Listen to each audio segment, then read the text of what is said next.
The day my daughter told her friends I had never worked a day in my life while sitting in the house, whose mortgage I literally approved every month as CEO of Meridian Financial.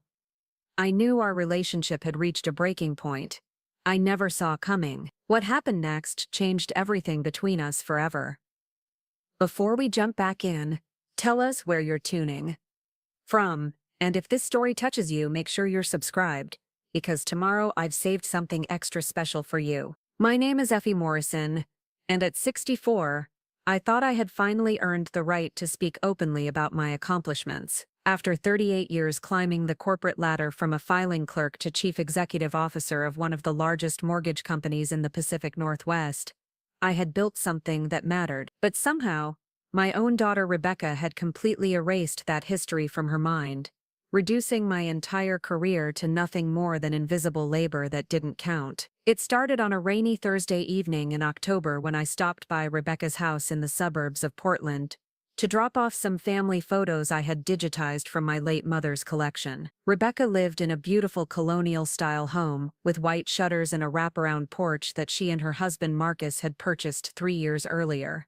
The irony wasn't lost on me that I had personally reviewed their loan application, but Rebecca didn't know that detail. She had no idea that Meridian Financial held their mortgage, and she certainly had no clue that her mother sat in the corner office, making decisions that affected thousands of families just like hers. When I knocked on the front door, I could hear laughter spilling out from the living room. Rebecca opened it with a wine glass in her hand, her cheeks flushed from whatever celebration was happening inside. She looked surprised to see me, glancing back over her shoulder before stepping aside to let me in. The house smelled like garlic and rosemary, and I could see her college friends scattered around the kitchen island, faces I recognized from years of holiday gatherings and graduation parties. "Mom, what are you doing here?" she asked, not unkindly, but with that tone that suggested I was interrupting something important. I held up the manila envelope containing the photos and explained that I had been sorting through Grandma's things and thought she might want copies of the pictures from her childhood. Rebecca took the envelope and set it on the hall table without looking inside, then gestured toward the kitchen where her friends were continuing their animated conversation. I should have left them. I should have made an excuse about having dinner plans or an early morning meeting, but something about the warmth of the house and the sound of easy laughter drew me in. I hadn't realized how quiet my own home had become since retiring 6 months early. After decades of back-to-back meetings, conference calls, and constant decision-making, the silence of my empty house felt oppressive some evenings. Rebecca introduced me to the group, most of whom I had met before, and they were polite enough to include me in their conversation. They were discussing career changes, promotions, and the challenges of balancing work with family life. Sarah, who worked in marketing for a tech startup, was complaining about her demanding boss. Jennifer, a nurse, was talking about the emotional toll of her job. Marcus, Rebecca's husband, chimed in about his recent promotion to senior analyst at an investment firm. I listened quietly, sipping the glass of wine Rebecca had reluctantly poured for me, feeling oddly like an outsider in this group of professionals sharing their work experience. When Sarah asked what I did for a living, I opened my mouth to explain about Meridian Financial, about the complexity of mortgage lending, about the responsibility of overseeing a company that employed over 800 people. But before I could speak, Rebecca laughed and waved her hand dismissively. "Oh, my mom never really worked," she said, as if she were sharing an amusing family quirk. "She was always just around the house when I was growing up, very traditional, you know. Dad was the breadwinner." The wine glass nearly slipped from my hand. I stared at Rebecca, waiting for her to correct herself or acknowledge that she was joking, but she had already moved on to asking Jennifer about her upcoming vacation plan. The conversation flowed around me while I sat frozen, trying to process what had just happened. Never really worked. The words echoed in my head like a cruel joke. I thought about the early mornings when Rebecca was in elementary school, when I would drop her off at before-school care so I could be in the office by 7:30 for senior management meeting. I remembered the evenings when I would pick her up from after-school programs, still in my business suit, mentally reviewing loan portfolios while helping her with homework at the kitchen table. I had worked part-time when she was very young, then gradually increased my hours as she got older, but I had always been working, always building something. The promotion to regional manager had come when Rebecca was in middle school. The vice presidency happened during her sophomore year of high school. By the time she graduated, I was already being groomed for the executive suite, but somehow she had never absorbed any of this information. In her mind, I was just Mom, the woman who packed her lunches and attended her soccer games, not Effie Morrison, the professional who had spent decades analyzing market trends and making million-dollar decisions. I excused myself from the group and walked to Rebecca's powder room, ostensibly to freshen up, but really to collect myself before I said something I would regret. Looking in the mirror, I saw a woman who had always taken pride in her appearance, even in retirement. My silver hair was professionally styled, my makeup understated but polished. I wore a navy blazer and pearl earrings, the same uniform that had served me well in countless boardrooms. But standing in my daughter's bathroom, listening to her friends discuss their careers in the next room, I felt invisible. When I returned to the kitchen, the conversation had shifted to homeownership and the challenges of the current real estate market. Marcus was explaining how difficult it had been to secure their mortgage, how many hoops they had jumped through, how grateful they were to finally find a lender who understood their situation. I nearly choked on my wine. Their situation had been straightforward compared to many applications I reviewed daily: good credit scores, stable employment, reasonable debt-to-income ratio. The approval had been routine.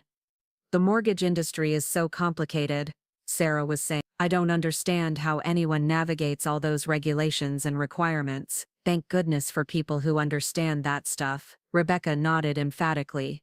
Seriously, I could never do that kind of work. All those numbers and legal documents, it's like a different language. I set down my wine glass with more force than necessary, the clink echoing sharply in the sudden quiet. Everyone looked at me and I realized this was my moment to speak up, to correct the narrative that had somehow formed around my life. I could explain that I not only understood that different language, but had helped write some of the regulations they were discussing. I could mention that mortgage lending had been my specialty for over 3 decades, that I had started in underwriting and worked my way up through every department. Instead, I heard myself making polite excuses about the late hour and thanking them for the wine. Rebecca walked me to the door, chatting casually about weekend plans and reminding me about Marcus's birthday dinner the following month. She hugged me goodbye with genuine affection, completely unaware that she had just erased 38 years of my professional life with a single careless comment. Driving home through the dark streets of Portland, I replayed the evening over and over, trying to understand how this perception had formed. Had I been so focused on being present for Rebecca's childhood that I had failed to communicate the importance of my work? Had I downplayed my achievements to avoid seeming like I was bragging? Or had Rebecca simply chosen to see only the parts of me that fit her preferred narrative? My house felt even quieter when I walked in, the silence amplified by the contrast with the lively gathering I had just left. I poured myself another glass of wine and sat in my home office, surrounded by the awards and recognition plaques that documented my career progression. Regional Manager of the Year 2008, Outstanding Leadership in Community Development 2000. Each piece of hardware represented years of 60-hour workweeks, difficult decisions, and personal sacrifices that had allowed me to provide Rebecca with opportunities I had never had. I pulled out my laptop and scrolled through my LinkedIn profile, reading the endorsements from colleagues and industry leaders. Phrases like visionary leadership and transformative impact and unparalleled expertise filled the screen. I had connections with executives from major banks, regulatory officials, and community leaders across 3 states. My professional network was vast and respected, built through decades of competence and integrity, yet my own daughter thought I had never worked a day in my life. The next morning, I woke up with a headache that had nothing to do with the wine and everything to do with the conversation that kept replaying in my mind. I made coffee and sat at my kitchen table, staring out at the garden I had been neglecting since retirement. The roses needed pruning, the lawn needed mowing, and the flower beds were choked with weeds. For 38 years, I had paid a landscaping service to maintain this yard, because I was too busy building my career to spend weekends on gardening. Now I had all the time in the world, but no motivation to fill it. My phone rang just after 9, and I saw Rebecca's name on the screen. For a moment, I hoped she was calling to apologize, Preparing and narrating this story took us a lot of time. So if you are enjoying it, subscribe to our channel. It means a lot to us. Now, back to the story. To acknowledge that she had misspoken the night before. Instead, she launched into a cheerful recap of the rest of the evening and thanked me for stopping by. She mentioned that Sarah had asked for my recipe for the cookies I had brought to Rebecca's house warming party, the ones I had actually purchased from an expensive bakery, because I had been working late on a complex commercial loan restructuring. "You're so domestic, Mom," Rebecca said with obvious affection. "I wish I had inherited your homemaking skills instead of being such a disaster in the kitchen." Domestic. The word hit me like a physical blow. I had spent my career analyzing risk, managing teams, and making decisions that affected millions of dollars in lending. But in Rebecca's mind, I was defined by cookies and homemaking. I managed to make appropriate responses to her chatter, but when she hung up, I sat staring at the phone for a long time. That afternoon, I did something I hadn't done since my first week of retirement. I drove to the Meridian Financial Building downtown, parked in the visitor lot, and walked into the lobby I had entered thousands of times over the years. The security guard recognized me immediately and waved me through with a warm greeting. The elevator ride to the executive floor felt familiar and strange at the same time, like returning to a house you used to live in. My former assistant, Patricia, squealed when she saw me approaching the corner office that had once been mine. She had worked with me for 15 years, and had become something like a daughter to me, someone who understood both my professional capabilities and personal dedication to excellence. She updated me on recent developments in the company, the new policies being implemented, and the challenges facing the mortgage industry in the current economic climate. "How's retirement treating you?" she asked, and I found myself struggling to answer. How could I explain that retirement felt like erasure, like all the work I had done for nearly 4 decades had simply vanished the moment I cleaned out my desk? How could I admit that my own daughter had no awareness of what I had accomplished, or why it mattered? Instead, I mentioned that I was still adjusting to the slower pace, and asked about some of the loan officers I had mentored over the year. Patricia filled me in on promotions, transfers, and new hires, painting a picture of an organization that continued to thrive based on the foundation I had helped build. The conversation was professionally satisfying but personally hollow. I was already becoming a memory in this place that had defined me for so long. Walking back to my car, I passed the coffee shop where I used to grab my morning latte before important board meetings. The barista who had served me for years was behind the counter, and she recognized me immediately. We chatted briefly about how strange it must be to have free time after so many years of structured days. She mentioned that she had always admired how poised and professional I looked, even during obviously stressful periods. "You were like this powerful presence," she said, smiling. "We always knew when something big was happening because you would order an extra shot of espresso." Powerful presence. The phrase stayed with me as I drove home, contrasting sharply with Rebecca's dismissive comments from the night before. How was it possible that a barista who saw me for 5 minutes each morning understood my professional identity better than my own daughter? That evening, I called my sister Margaret in San Francisco, needing to talk to someone who had witnessed my career journey from the beginning. Margaret was 4 years older and had followed a more traditional path, marrying young and focusing on raising her 3 children while her husband built his medical practice. She had always been supportive of my choices, even when other family members questioned whether I was prioritizing work over motherhood. I told her about the conversation at Rebecca's house, trying to keep my voice level as I repeated Rebecca's casual dismissal of my career. Margaret was quiet for a long moment before responding with a mix of anger and disbelief. "Are you kidding me?" she said. Rebecca said, "You never worked." Did she forget about all those times you missed family gatherings because of board meetings? Did she forget about the business trips, the late nights, the weekends you spent reviewing loan files? Did she forget that you paid for her college education with your salary? Margaret's indignation was validating but also painful because it highlighted how much Rebecca had either forgotten or chosen to ignore. I had made sacrifices for my career, missed school plays and soccer games, hired babysitters for evening events. I had tried to balance everything, but there had been costs. Perhaps Rebecca's dismissive attitude was her way of coping with feeling like my work had sometimes taken precedence over family time. Maybe she needs to see what you actually did, Margaret suggested. Maybe she's so used to thinking of you as just mom, that she can't imagine you in any other role. You should show her your old office, introduce her to your colleagues, help her understand what you built. The idea appealed to me, but it also felt risky. What if Rebecca wasn't interested? What if she dismissed my professional achievements as irrelevant to her current life? What if she saw my need for recognition as petty or attention-seeking? I had spent my career projecting confidence and competence, but this felt vulnerable in a way that professional challenges never had. Over the weekend, I found myself sorting through boxes of career memorabilia that I had brought home when I retired. Performance reviews that documented my steady progression through the company ranks, photos from industry conferences where I had been a keynote speaker, articles from the Business Journal that featured my insights on mortgage lending trends, a framed copy of the press release announcing my appointment as CEO, describing me as a visionary leader with an unparalleled understanding of the residential lending market. Looking at these artifacts of my professional life, I felt a strange disconnection, as if I were reviewing someone else's career. Had I really given speeches to audiences of hundreds of industry professionals? Had I really testified before state regulatory committees about fair lending practice? Had I really built a department from 12 employees to over 200?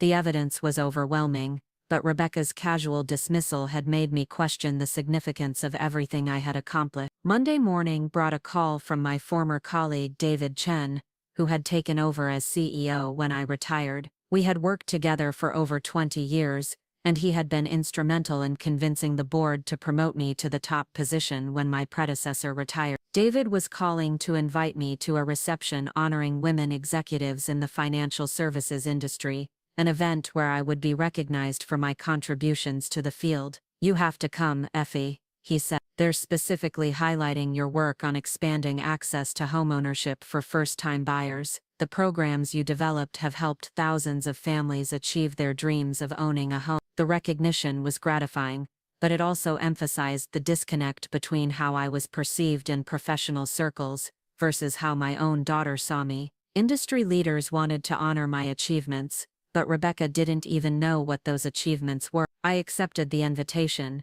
partly because I genuinely wanted to support other women in the industry, but also because I was beginning to formulate a plan. That evening I called Rebecca and mentioned the upcoming reception, describing it as a professional event where I would be honored for my work in mortgage lending. She seemed genuinely surprised that I was involved in anything professional, asking questions that revealed how little she understood about my career. "I didn't know you knew about mortgages," she said, and I had to grip the phone tighter to keep from saying something sharp in response. "I've worked in mortgage lending for most of my adult life," I said carefully.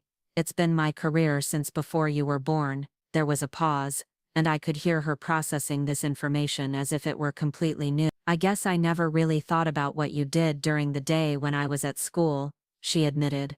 "I just knew you were always home when I got there." Always home when she got there. The comment revealed how much effort I had put into maintaining that illusion of availability. I had rearranged meeting schedules, conducted conference calls from my car, and brought work home every night to ensure that Rebecca never felt like my career was more important than her needs. I had been so successful at hiding the demands of my job that she had concluded I didn't have one. "Would you like to come to the reception with me?" I asked, trying to keep my voice casual.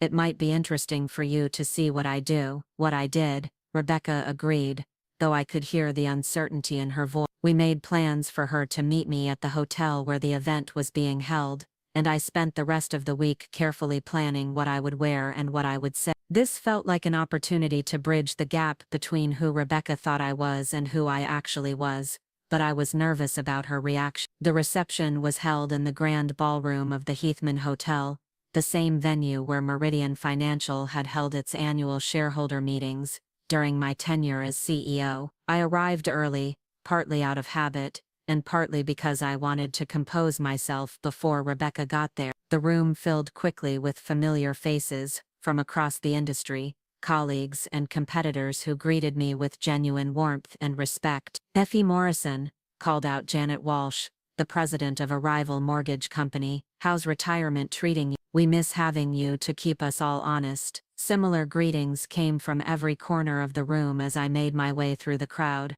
regional bank presidents, regulatory officials, real estate industry leaders, and fellow executives who had worked with me on various initiatives over the year. The conversation was effortless, filled with industry terminology and shared experiences that reminded me how deeply embedded I had been in this professional community. Rebecca arrived just as the formal program was beginning, looking slightly overwhelmed by the size and sophistication of the event. She had dressed appropriately in a navy dress and heels, but I could see her scanning the room with obvious uncertainty. I introduced her to several colleagues, watching her face as they shared stories about working with me on complex deals or seeking my advice on challenging situations. "Your mother is a legend in this industry," said Tom Rodriguez, a longtime loan officer who had worked under my supervision for over a decade. "She taught me everything I know about risk assessment. When I was starting out, she would spend hours explaining the nuances of different loan products and how to match them with borrower needs." Rebecca nodded politely,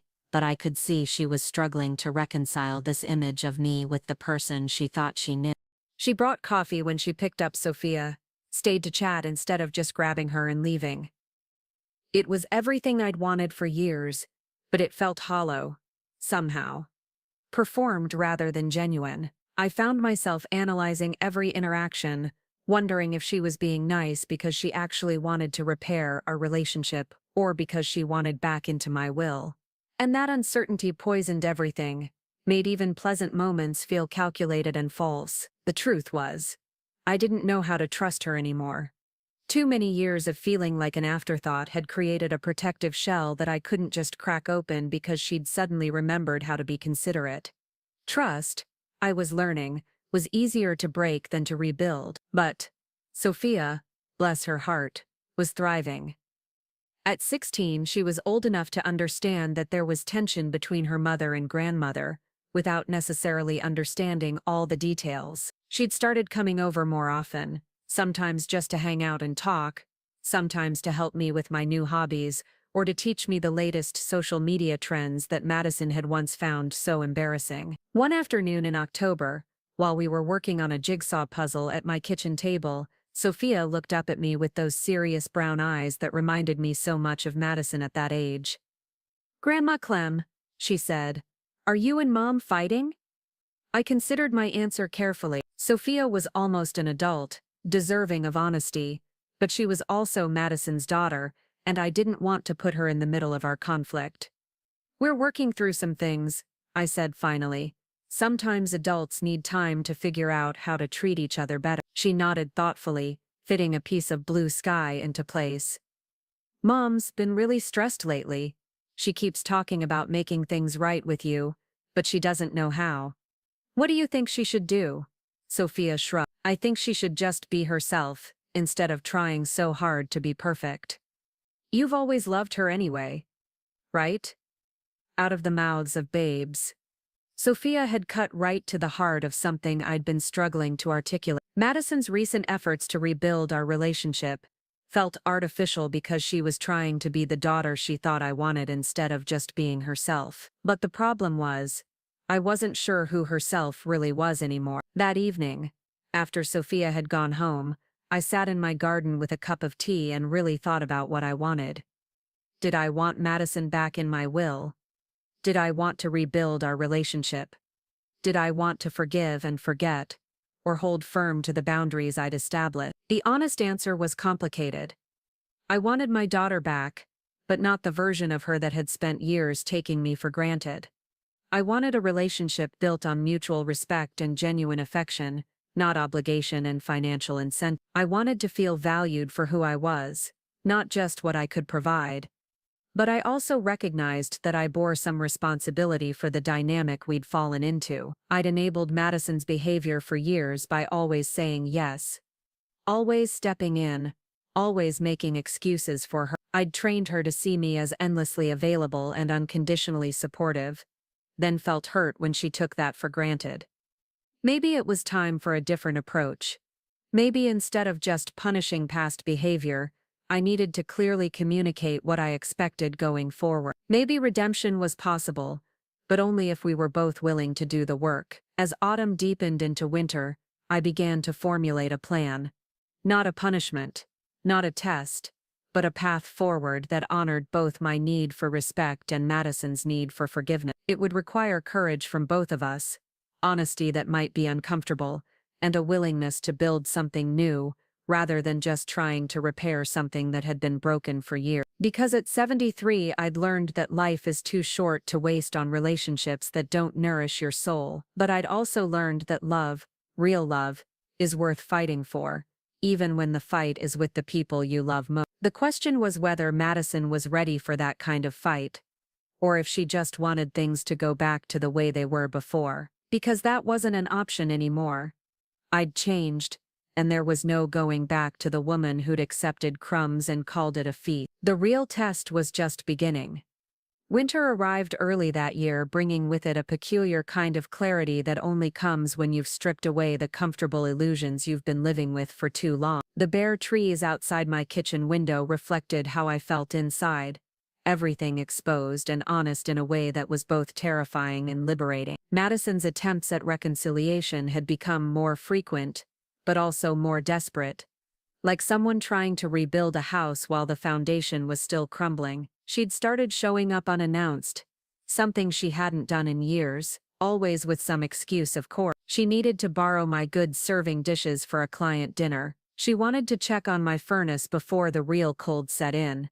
She thought I might enjoy this new tea she'd discovered at the farmer's market. Each visit felt choreographed, like she was following a script titled How to Be a Good Daughter that she'd hastily Googled after our phone call about the will. The serving dishes excuse was particularly transparent. Madison had borrowed my grandmother's china 3 years ago for what she called an important business dinner, and had never returned it. Now suddenly she needed to borrow it again, which required a conversation about where it was, which led to an awkward admission that it was still sitting in her dining room cabinet, which led to her promising to bring it back the next day along with a store-bought apple pie and an apology that felt as artificial as the preservatives in the filling. I watched these performances with a mixture of sadness and fascination, like observing an actor who'd forgotten they were supposed to be playing a real person instead of a character. The woman sitting in my living room making careful conversation about the weather and asking pointed questions about my health bore only a superficial resemblance to the daughter I'd raised. This version of Madison was polite, attentive, and completely hollow. The breaking point came on a Thursday in November. I was in my craft room, working on a needlepoint project I'd started as part of my new commitment to doing things purely for my own enjoyment, when I heard Madison's key in the front door. She still had a key from all those times she'd needed to check on the house when I was traveling, but she'd never used it without calling first. The sound of it turning in the lock made something cold settle in my stomach. "Mom?" she called out, her voice artificially bright. "I brought lunch." I set down my needle and thread, taking a moment to prepare myself for whatever performance she had planned this time. When I walked into the kitchen, I found her unpacking containers from the expensive bistro downtown, the kind of place she usually claimed was too pretentious for her taste. "I thought we could have a nice meal together," she said, not quite meeting my eyes. "I got that salmon salad you like, and those little lemon tarts from the bakery case." The food was beautiful, perfectly arranged on my own plates like a magazine spread. Madison had even brought cloth napkins, and had lit one of my candles. It looked like a scene from a movie about reconciliation, which was probably exactly what she was going for. We ate in relative silence, making the kind of small talk that fills space without actually communicating anything meaningful. Madison complimented my needlepoint, asked about my book club, mentioned that Sophia was doing well in her AP classes. All safe topics, all carefully chosen to avoid any mention of wills or inheritance, or the fundamental issues that had brought us to this strange place. It was only after we'd finished eating, and she was helping me clear the table, that she finally revealed the real purpose of her visit. "Mom," she said, pausing with a stack of plates in her hands, "I've been thinking a lot about what you said, about feeling like I don't appreciate you, about treating you like an obligation instead of my mother." I waited, saying nothing, because I could tell this was a prepared speech, and interrupting would only throw her off her carefully rehearsed script.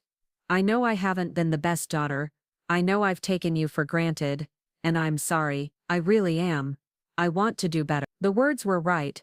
Technically, they hit all the appropriate notes of contrition and commitment to change, but they felt empty, like coins rattling around in an empty jar. There was no real understanding behind them, no genuine recognition of the specific ways she'd hurt me, or the deeper patterns that needed to change. What does doing better look like to you? I asked.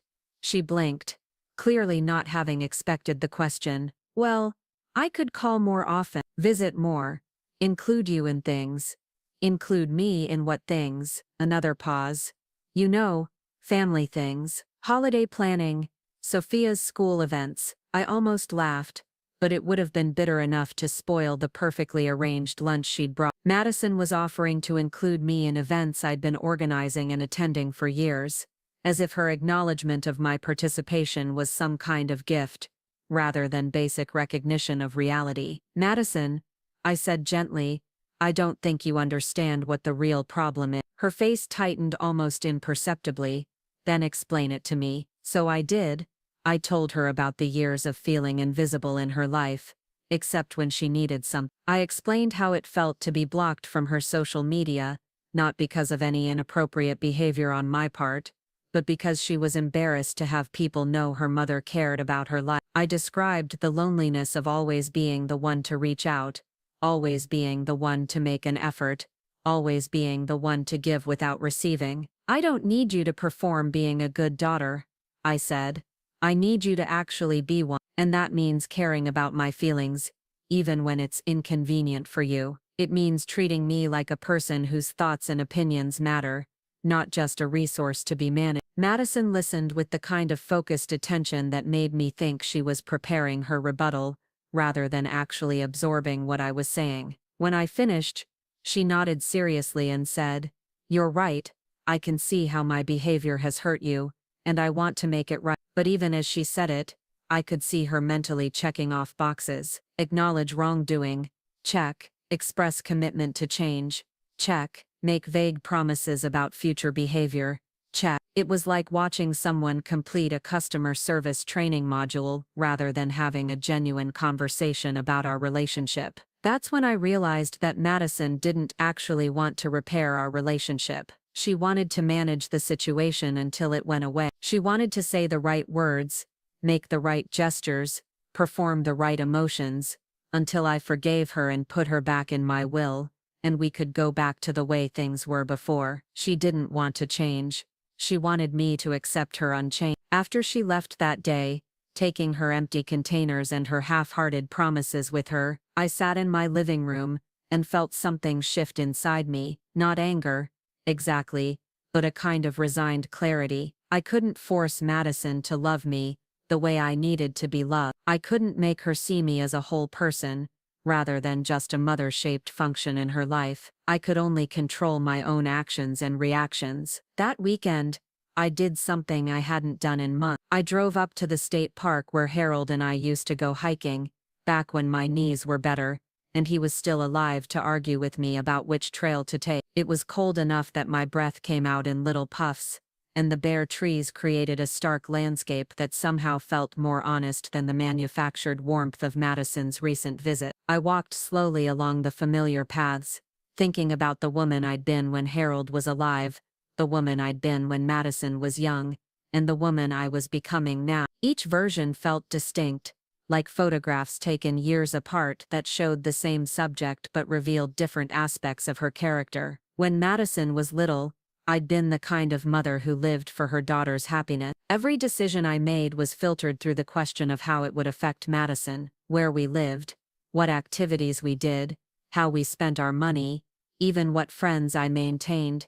Everything revolved around creating the best possible life for her. Harold used to tease me about it, saying I was going to spoil her, but I thought I was just being a good mother. After Harold died, that pattern intensified. Madison was in college then, struggling with her own grief and the normal challenges of early adulthood, and I threw myself into supporting her with the single-minded focus that had previously been divided between wife and mother duty. I helped her through her divorce, supported her decision to move back home with baby Sophia, and gradually became so enmeshed in her life that I'd lost track of where my needs ended and hers began. But this version of me, the 73-year-old woman walking alone through the winter woods, felt different, clearer, somehow more herself and less defined by her relationships to other people. It was simultaneously lonely and liberating, like finally having permission to be a complete person instead of just someone's mother or grandmother. When I got home that evening, I made myself a simple dinner and sat down with a legal pad to write out my thoughts. Not a letter to Madison, not a plan for confrontation, just an honest assessment of where I stood and what I wanted going forward. What I wanted, I realized, was authenticity. I wanted relationships based on genuine affection rather than obligation or transaction. I wanted to be valued for who I was rather than what I could provide. I wanted to feel like the people in my life actually enjoyed my company, rather than just tolerated it out of duty. What I didn't want was to continue pretending that surface-level changes would fix deep-rooted problems. I didn't want to enable Madison's performative attempts at being a good daughter. I didn't want to accept crumbs and call it a feast just because I was hungry for connection. The question was, how to communicate those needs without issuing ultimatums or turning the situation into a power struggle. I didn't want to be the bitter old woman who wielded her money like a weapon, but I also couldn't pretend that financial considerations weren't part of the equation. My will wasn't just about money, it was about legacy, about who I trusted to carry forward the values and priorities that mattered to me. Over the next few weeks, I began to notice things about Madison's behavior that I'd been unconsciously overlooking for years. The way she answered her phone when I called, not with pleasure at hearing from me, but with the barely contained impatience of someone being interrupted. The way she talked about her own plans and problems without ever asking about mine. The way she seemed to view our relationship as something that existed for her benefit rather than something that required mutual investment. But I also noticed things about my own behavior that made me uncomfortable. The way I'd trained her to see me as endlessly available by never saying no to her requests. The way I'd enabled her self-centeredness by always putting her needs first. The way I'd avoided conflict by accepting treatment that didn't feel good rather than risking her displeasure. We'd created this dynamic together, I realized. She'd learned to take because I'd taught her that giving was my primary function. She'd learned to assume my availability because I'd never suggested that my time might be valuable too. She'd learned to see me as a resource rather than a person, because I'd spent decades proving that her happiness was more important to me than my own dignity. The recognition was humbling and empowering at the same time. Humbling because it meant accepting my own role in creating a relationship that had become unsustainable. Empowering because it meant I had the ability to change the patterns I'd helped establish. Right before Thanksgiving, Madison called to discuss holiday plans. Not to invite me to join her plans, but to inform me of what she'd decided and assume my compliance with her arrangements. I thought we'd do Thanksgiving at my place this year, she said without preamble.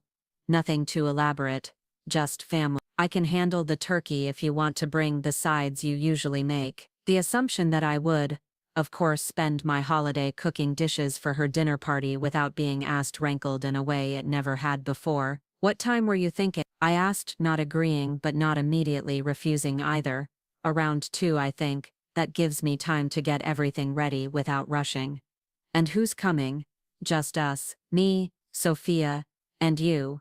Maybe David if he's not working. David was Madison's on-again off-again boyfriend, a nice enough man who seemed to exist primarily to provide male companionship without requiring much emotional investment from Madison. The guest list was just family, she'd said, but apparently, that didn't include any of my friends or extended relatives, just the people whose presence she could control and whose conversations she could manage. A small, safe gathering where she could play hostess without having to deal with anyone who might ask uncomfortable questions or expect genuine warmth. Actually, I said, surprising myself with how calm my voice sounded, I've made other plans for Thanksgiving this year. The silence that followed was so complete I wondered if she'd hung up.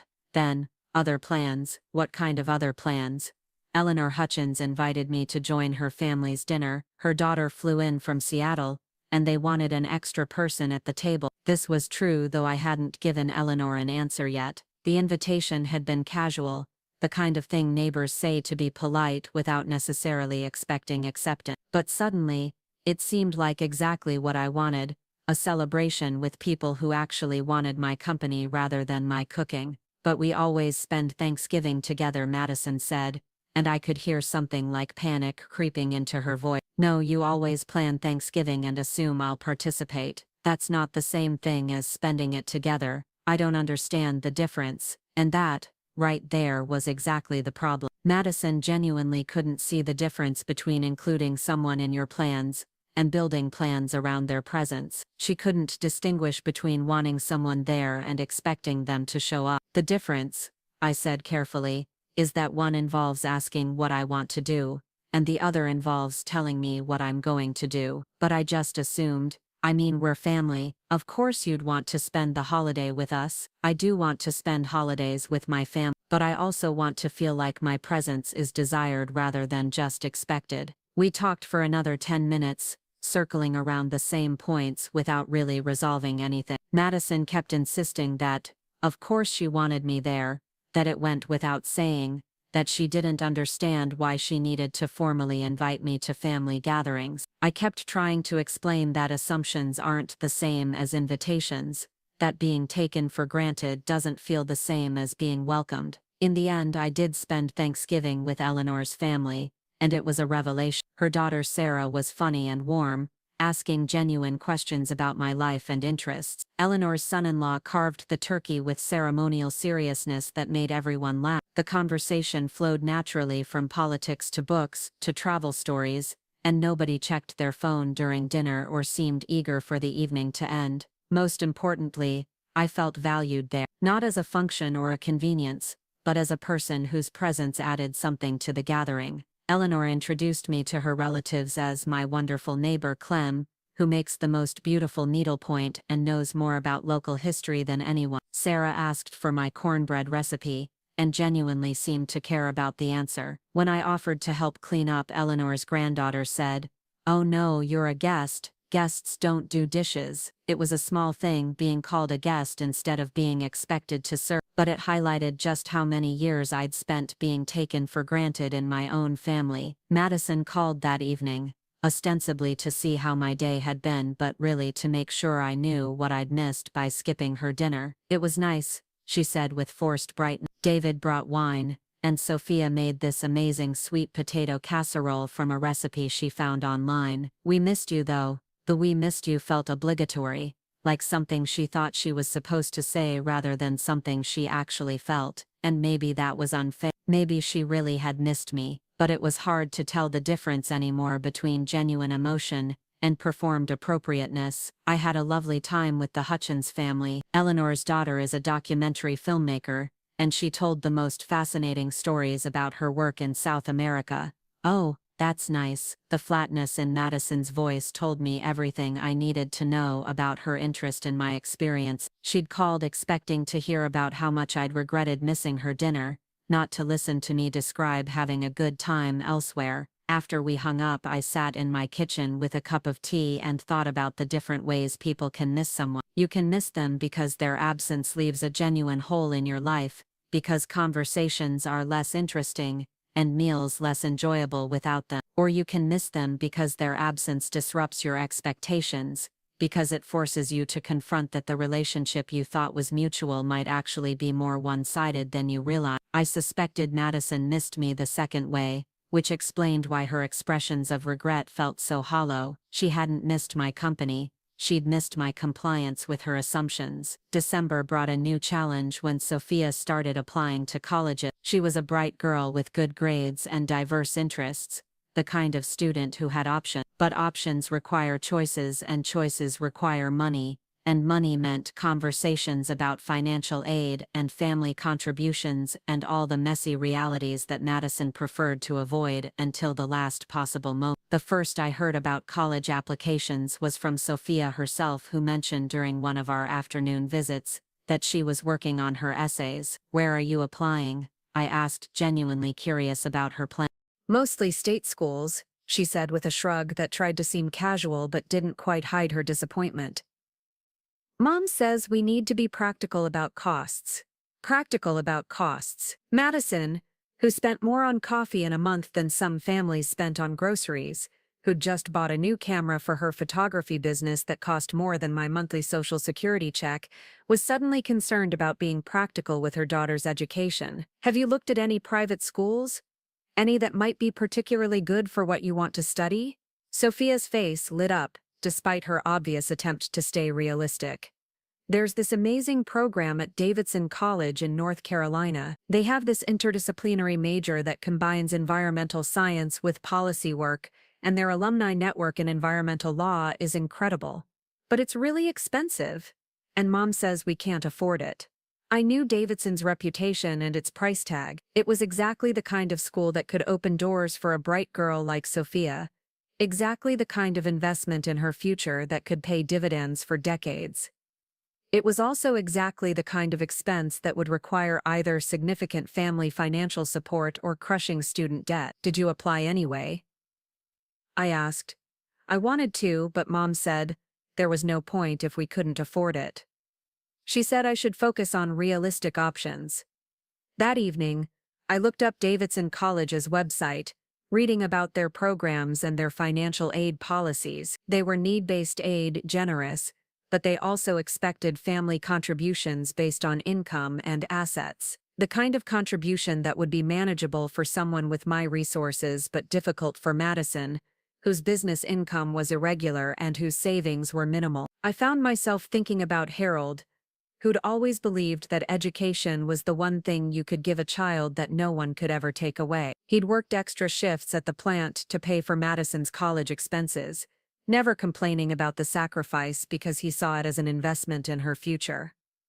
Madison had graduated debt-free and had never seemed to fully appreciate what a gift that had been. Now she was denying her own daughter the same opportunity, not because the money wasn't available in the family, but because she'd burned her bridges with the person who had it. The more I thought about it, the angrier I became, not just at Madison but at the entire situation. Here was Sophia, a genuinely good kid with real potential, being limited by her mother's pride and poor judgment. Here was a chance to make a meaningful difference in someone's life, being sacrificed on the altar of family dysfunction. I spent that weekend researching college funding options, financial aid timelines, and the practicalities of educational gifts. By Monday morning I'd made a decision that felt both generous and calculated, both loving and strategic. I was going to pay for Sophia's college education, all of it, wherever she wanted to go. But I wasn't going to tell Madison until the applications were submitted and the acceptances were in hand. Let her daughter dream big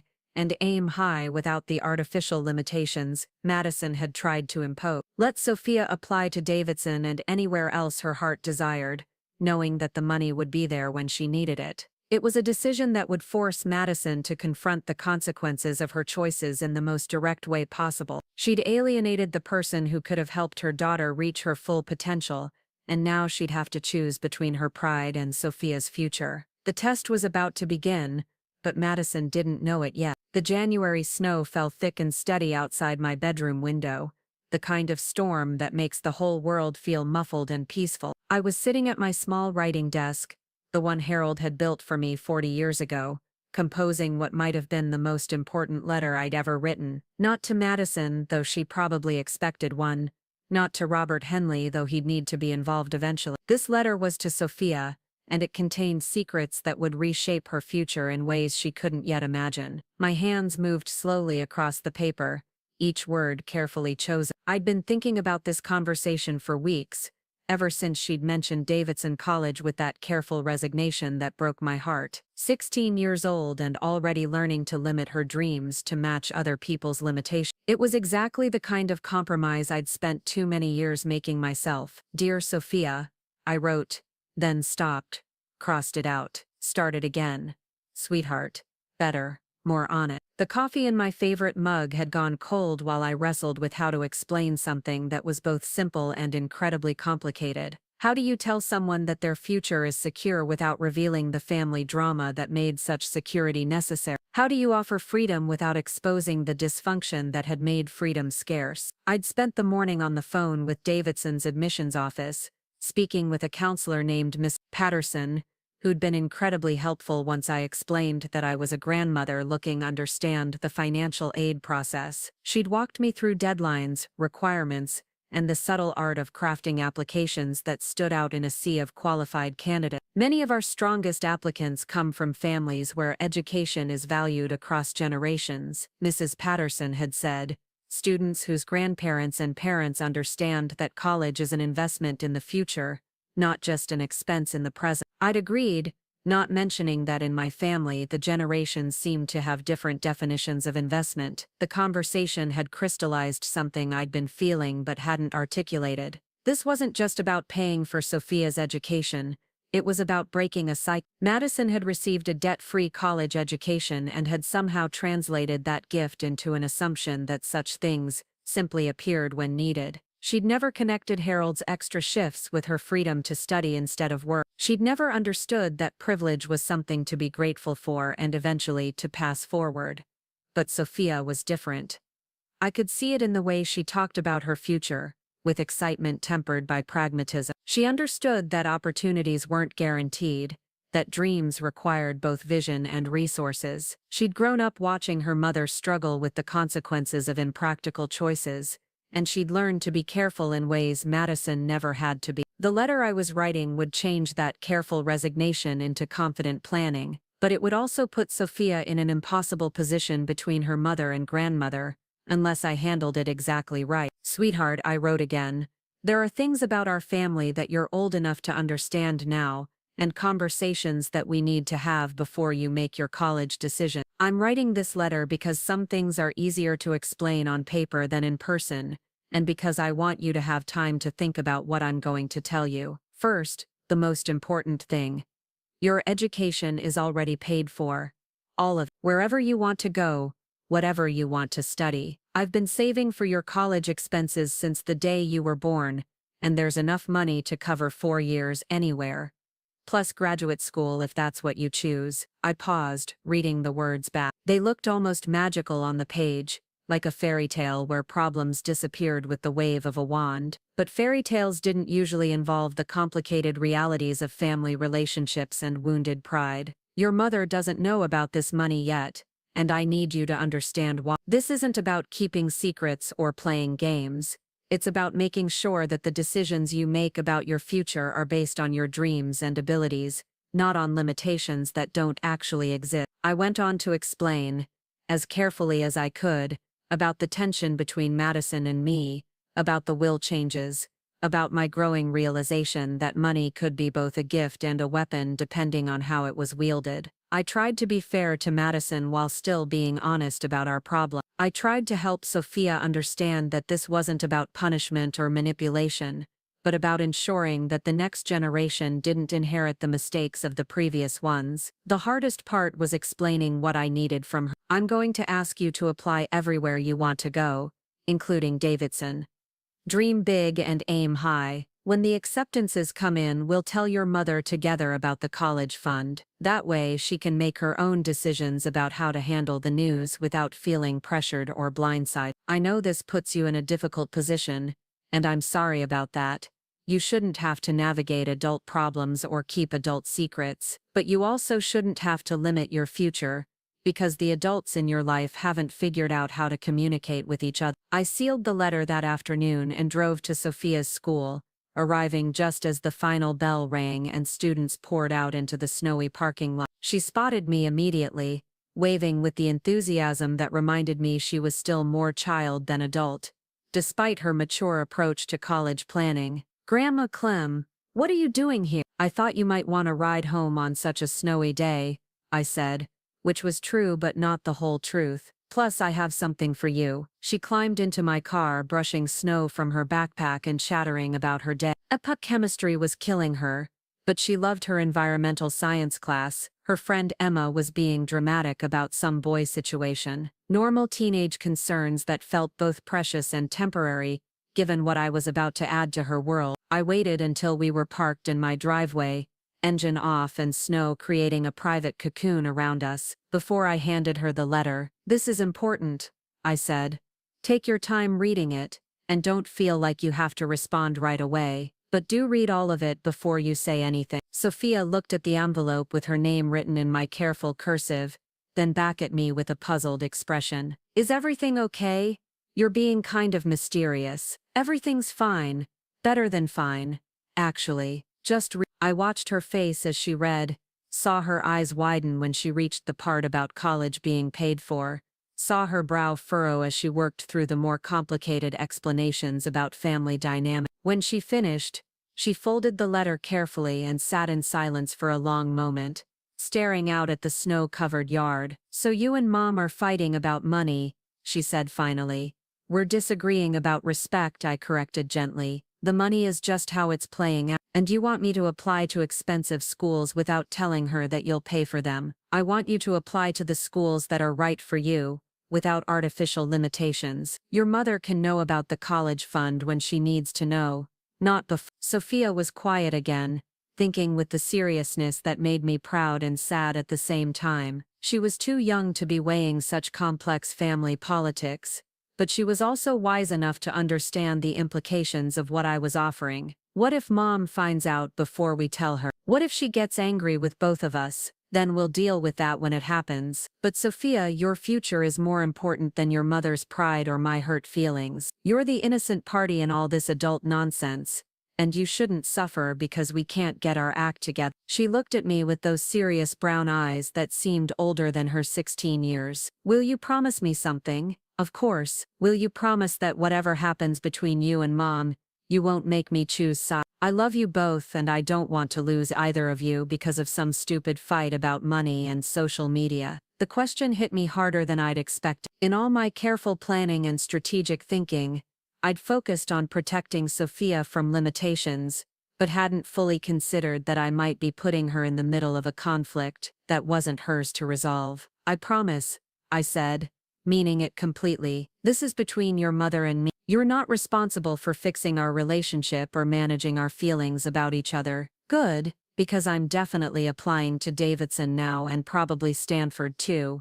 And maybe that program at Duke. If you're going to pay for college, I'm going to make it worth your money. The grin that spread across her face was worth every complicated conversation that lay ahead. This was what I'd wanted. Sophia free to dream as big as her abilities would take her, unburdened by financial constraints that weren't real anyway. Over the next 2 weeks, Sophia threw herself into college applications with the enthusiasm of someone who'd suddenly discovered that the ceiling she'd been accepting was actually just a low-hanging cloud. She researched programs, crafted essays, and reached out to current students at her target schools. Her energy was infectious, reminding me of what it looked like when young people were allowed to pursue their potential without artificial barriers. Madison, meanwhile, continued her campaign of performed daughterhood with increasing desperation. She brought me soup when I had a mild cold, offered to drive me to my doctor's appointment, and even suggested we take a weekend trip together to visit some antique shops I'd mentioned liking. Each gesture felt more forced than the last,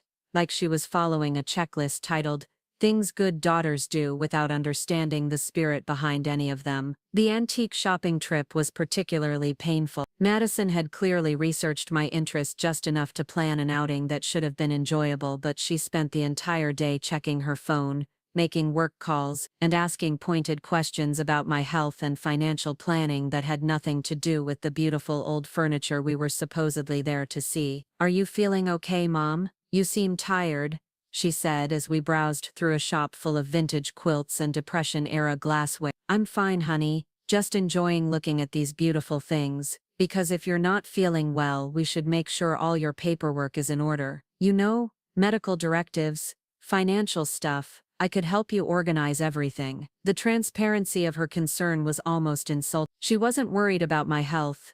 She was worried about her access to my assets. The woman who'd blocked me on social media 6 months ago was suddenly very interested in making sure my estate planning reflected her priority. "My paperwork is fine," I said, running my hand over a particularly beautiful quilt in a wedding ring pattern. "Robert Henley handles all that for me, right? But maybe I should meet with him too. You know, just so I understand everything in case something happens. In case something happens." As if my death was an event to be prepared for rather than a loss to be grieved. As if her primary concern about losing her mother was logistical rather than emotional. Madison, I said, setting down the quilt and turning to face her fully. Do you actually want to spend time with me, or are you just going through the motions because you think it's what you're supposed to do? She looked genuinely surprised by the question. Of course I want to spend time with you, you're my mother. That's not an answer. That's a statement of relationship status. I don't understand what you're asking,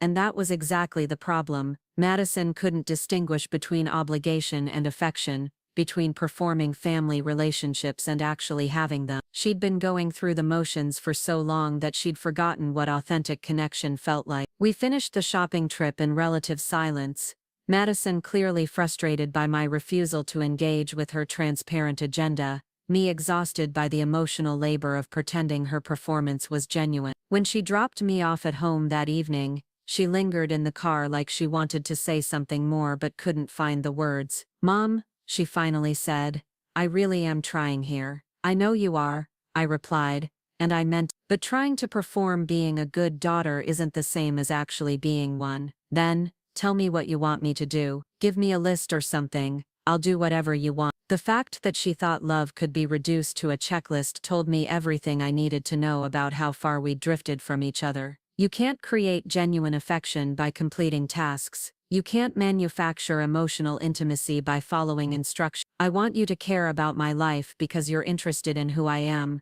not because you're worried about what I might leave you. I want you to call me because you enjoy talking to me, not because you think you should. I want you to include me in your world because you value my presence, not because you're managing my feelings. She stared at me for a long moment, and I could see her trying to process what I was saying. Then her face hardened slightly, the way it used to when she was a teenager and didn't want to hear what I was telling her. "That's not fair, Mom. I do care about you. I do enjoy spending time with you. Just because I'm not perfect doesn't mean my feelings aren't real. Your feelings might be real, but your actions don't reflect them. And at my age, I don't have time to decode what people really mean when their words and behaviors don't match." After she left, I sat in my kitchen with a cup of tea and thought about the conversation. Maybe I was being too hard on her. Maybe her clumsy attempts at reconciliation were genuine efforts to rebuild our relationship, and I was being unfairly critical because I was still hurt about the social media blocking and everything that had led up to it. But then I remembered the way she'd asked about my paperwork, the calculating look in her eyes when she'd mentioned meeting with Robert Henley, the transparent agenda behind every gesture of concern. Madison wasn't trying to rebuild our relationship. She was trying to manage a situation that had gotten out of her control. February brought a new development that crystallized everything I'd been feeling but hadn't been able to articulate. Sophia had been accepted to 3 schools already, including Davidson, and was waiting to hear from her remaining choices. Her excitement was barely contained, and she'd started researching everything from dormitory options to study abroad program. Madison, meanwhile, had become increasingly anxious about college costs. She'd mentioned several times that she was looking into additional financial aid options, and had even suggested that Sophia might want to consider taking a gap year to work and save money. "College will still be there next year," Madison had said during one of our Sunday dinners. "And maybe by then we'll be in a better financial position to handle the expenses." Sophia had nodded politely,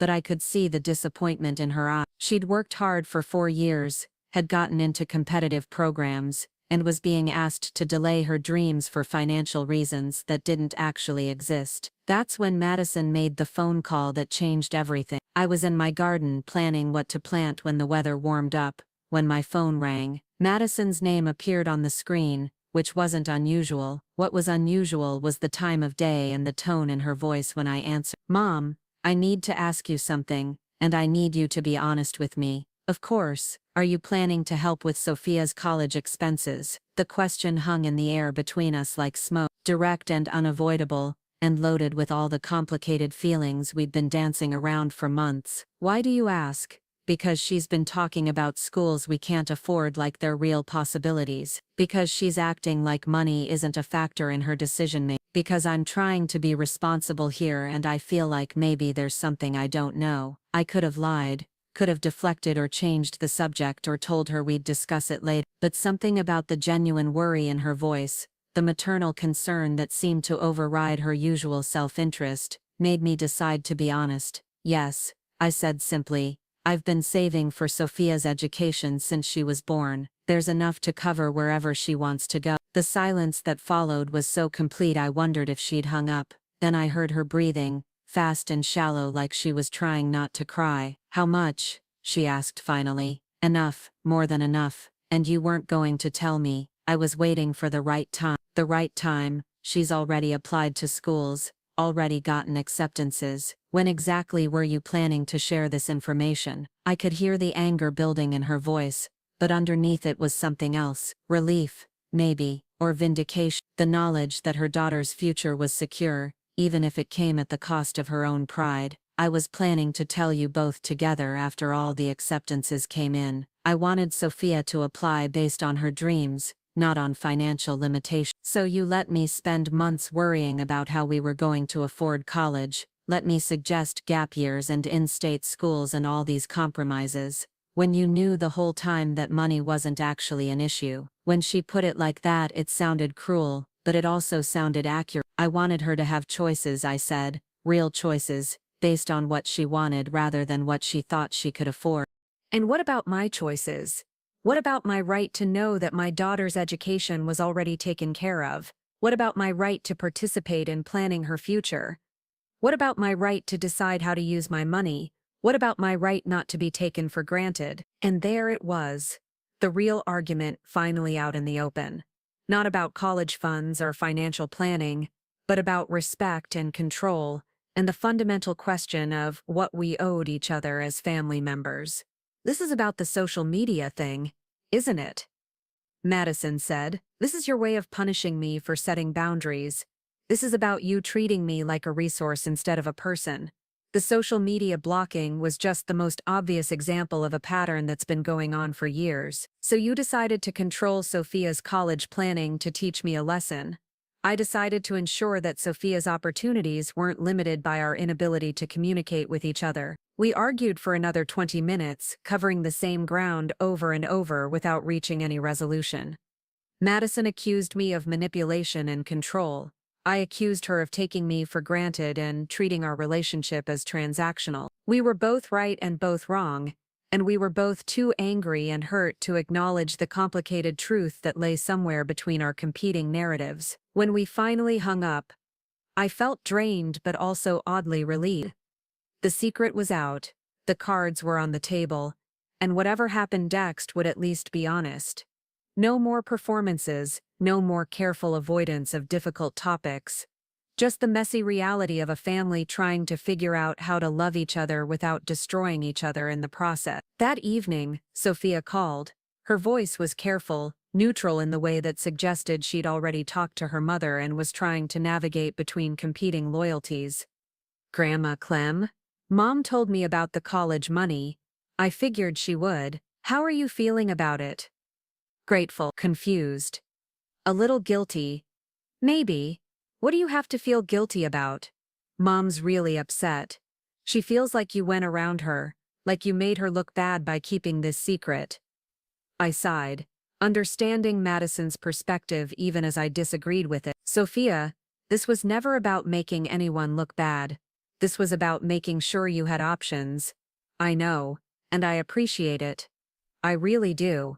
But now Mom's talking about not accepting the money, about finding another way to pay for college that doesn't involve family drama. The possibility that Madison might refuse the college fund out of pride had occurred to me, but I'd hoped her love for Sophia would override her wounded ego. Apparently I'd underestimated the depth of her hurt and overestimated her practicality. What do you think about that? I asked. I think it's stupid, Sophia said bluntly. I think pride is a luxury we can't afford when we're talking about my future. But I also don't want to be the reason you and Mom stop speaking to each other. You won't be the reason, sweetheart. If your mother and I stop speaking, it'll be because we've forgotten how to treat each other with kindness and respect. That's not your fault, and it's not your responsibility to fix, but I could fix it, couldn't I? If I just went to a cheaper school, if I made it so the money didn't matter, then you and Mom wouldn't have to fight about it. The fact that she was even considering sacrificing her opportunities to manage our relationship broke my heart. This was exactly what I'd been trying to prevent, the next generation paying the price for the previous generation's dysfunction. Sophia Elizabeth Martinez Davis, I said, using her full name the way I did when she was little and needed to pay attention. You are not responsible for managing the relationship between your mother and grandmother. You are responsible for making the best decisions for your own future. Let the adults handle the adult problems.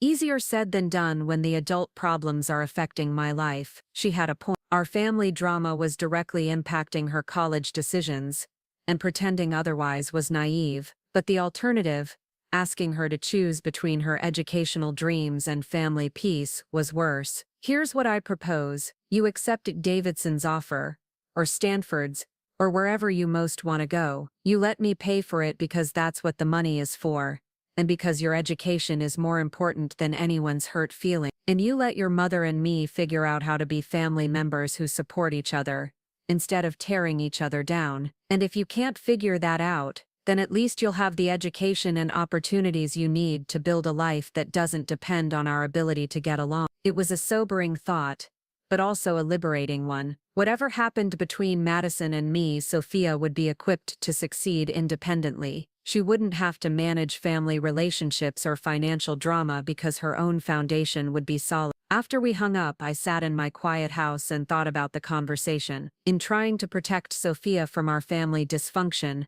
I'd inadvertently made her the center of it. In trying to ensure her independence, I'd put her in the position of having to choose between her dreams and her mother's pride. But maybe that was the reality of transitional generation. Maybe part of growing up was learning to navigate the complicated legacy of family relationships while building something better for the next generation. Maybe Sophia's strength and clarity were exactly what our family needed to break the cycles we'd been perpetuating. The real question now was whether Madison and I could find a way forward that honored both our hurt feelings and our love for Sophia. Whether we could separate our individual relationship problems from our shared commitment to the next generation, whether we could be mature enough to put Sophia's future ahead of our own pride. The answer would determine not just where Sophia went to college, but what kind of family she'd be part of for the rest of her life. The silence between Madison and me stretched into March like a stubborn winter that refused to give way to spring. We hadn't spoken since our phone call about the college fund,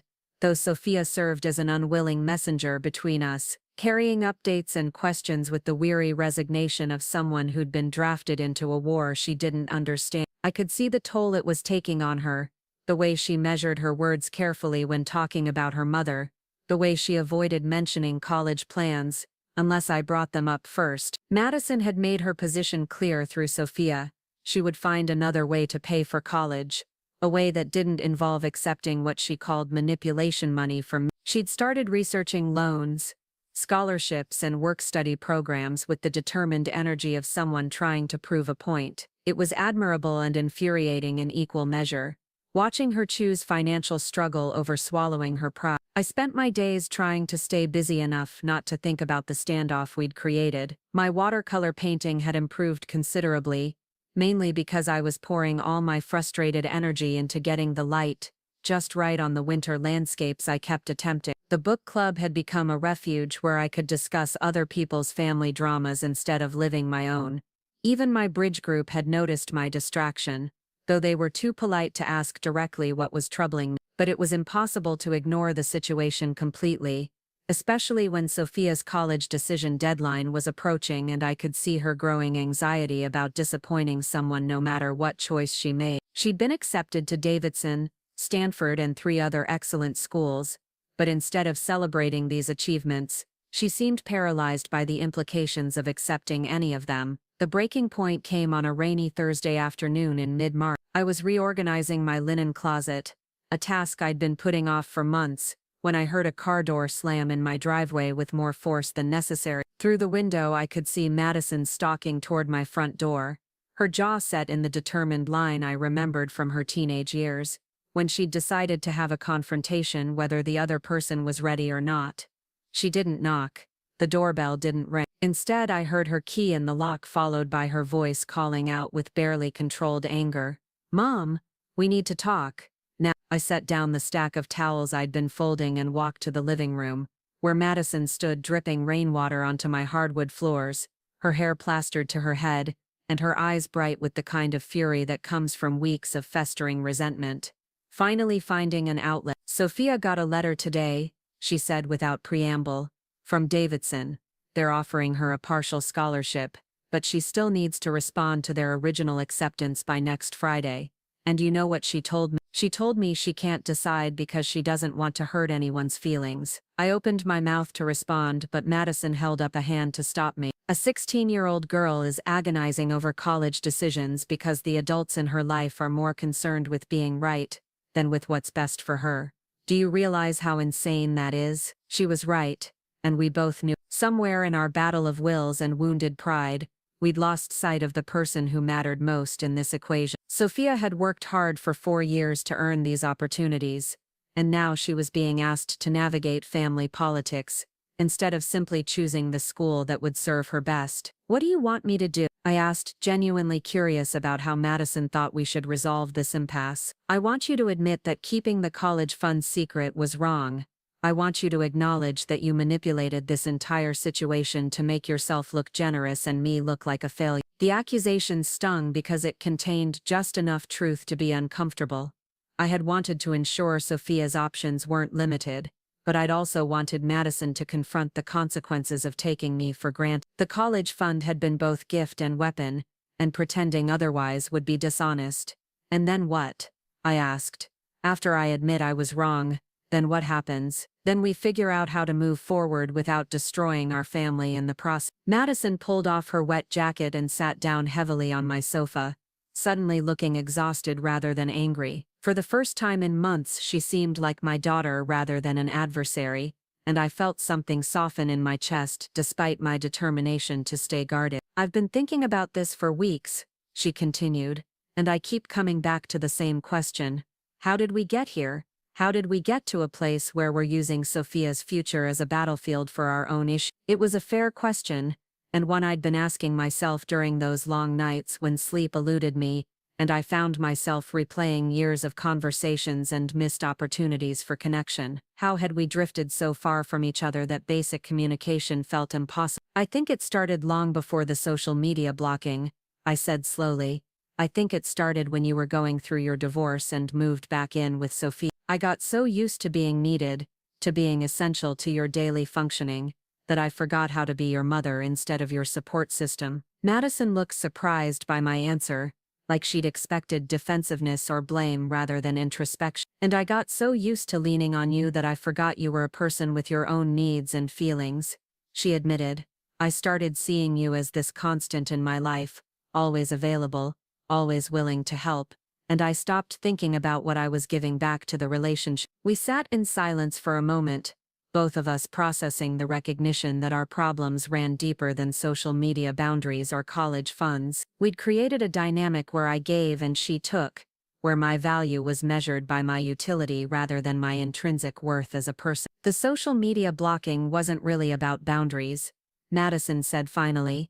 It was about embarrassment. I was embarrassed that my friends could see how much you cared about my life when I wasn't sure I deserved that level of attention. I was embarrassed that you were so proud of things I didn't feel proud of myself. This was the most honest thing she'd said to me in years, and it hurt and healed simultaneously. The hurt came from knowing my expressions of love had been received as sources of shame. The healing came from understanding that her rejection hadn't been about me being too much, but about her feeling like too little. Why didn't you just tell me that? I asked. Why didn't you explain instead of just blocking me? Because I didn't understand it myself until recently. I thought I was just setting healthy boundaries, but really I was running away from my own feelings of inadequacy. The rain continued to pelt against the windows, creating a rhythm that seemed to encourage honesty. We were having the conversation we should have had months ago, the one that required vulnerability instead of defensiveness. I changed my will because I was hurt, I said, not just by the social media thing, but by years of feeling taken for granted. I wanted you to understand that relationships have consequences, that treating people poorly eventually costs you something, and the college fund secret, that was more complicated. I genuinely wanted Sophia to have choices, but I also wanted you to realize that your pride could cost her opportunities. I wanted you to see that sometimes accepting help isn't weakness, it's wisdom. Madison nodded slowly, her anger apparently exhausted and replaced by something that looked like understanding. So where does that leave us now? She asked. It was the question I'd been dreading and hoping for in equal measure. We could continue our standoff, each of us convinced of our own righteousness and the other's wrongness. We could maintain our positions until Sophia's college deadlines forced a crisis that would damage all our relationships permanently. Or we could find a way forward that acknowledged our mistakes, while prioritizing what mattered most. I have an idea, I said, but you're not going to like it initially. Try me.